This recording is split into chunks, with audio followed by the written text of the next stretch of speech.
بسم اللہ الرحمن الرحیم۔ بری عادت کو دور کرنے کے لیے وظیفہ ہے۔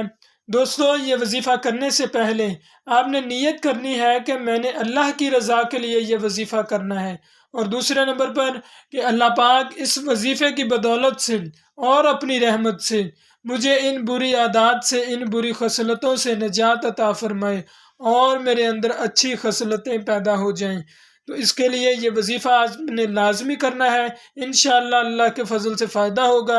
جو شخص 45 دم تک متواتر 93 مرتبہ تنہائی میں پڑھا کرے گا، اس کی تمام بری خصلتیں اور بری عادتیں انشاءاللہ اللہ کے فضل سے دور ہو جائیں گی۔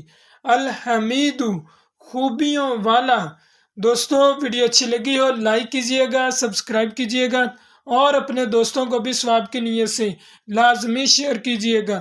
جزاک اللہ خیرن کثیرا۔